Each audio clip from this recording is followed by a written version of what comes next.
RS. Bharathi, road side Bharathi என்று ராஜா அவர்களால் குசும்போடு அழைக்கப்படுபவர்.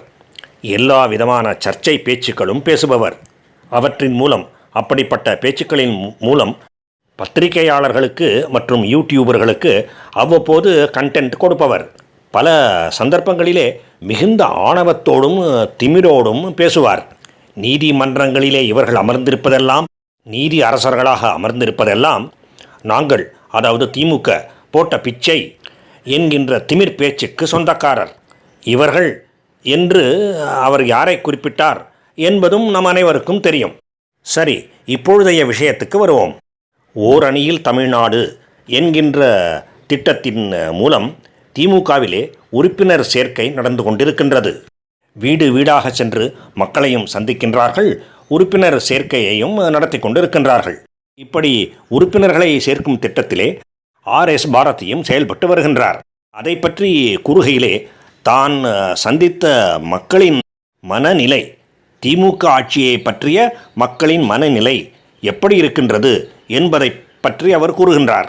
மக்கள் எங்களை மிகுந்த உற்சாகத்துடன் வரவேற்கின்றார்கள். அதிக அளவிலே திமுக உறுப்பினர்களாக சேர்வதற்கு மிகுந்த ஆர்வம் காட்டுகின்றார்கள். நாங்கள், அதாவது திமுக கொடுக்கின்ற நல் ஆட்சியிலே மக்கள் மிகவும் மகிழ்ச்சியோடு இருக்கின்றார்கள் என்பது தெள்ள தெளிவாக தெரிகின்றது. இதையெல்லாம் பார்க்கும்பொழுது 2026ஆம் ஆண்டிலே திமுக தான் மீண்டும் ஆட்சி அமைக்கும் என்கின்ற எங்களுடைய உறுதியான நிலைப்பாடு மேலும் வலிமை அடைகின்றது என்று கூறியிருக்கின்றார். இவர் ஆர்.எஸ். பாரதி எந்த உலகத்தில் இருக்கின்றார் என்பதே தெரியவில்லை. அல்லது தனக்குத்தானே ஓர் உலகத்தை உருவாக்கி கொண்டு அந்த கன உலகத்திலே வாழ்ந்து கொண்டிருக்கின்றாரா என்பதும் தெரியவில்லை. ஆட்சிக்கு எதிரான மனநிலை பொதுமக்களிடையே பரவி இருக்கின்றது என்பது சாதாரண மக்களுக்கு கூட தெளிவாக தெரிகின்றது. இவருக்கு மட்டும் அது தெரியவில்லை.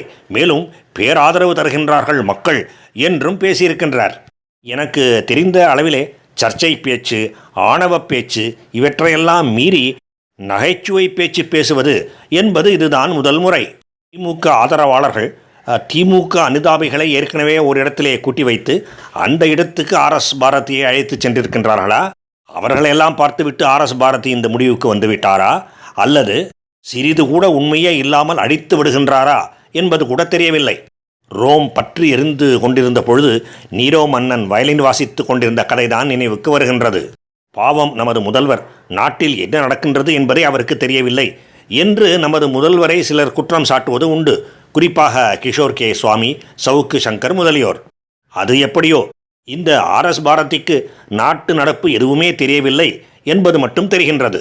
ஆனால் இப்படியெல்லாம் வீராப்பு பேசுகின்றவர்கள் பாஜகவை கண்டால் மட்டும் நடுங்குவது ஏன் என்கின்ற கேள்விக்கு மட்டும் யாரும் பதில் சொல்ல மாட்டார்கள். ஆனால் ஒரு விதத்திலே இது நல்லதுதான்.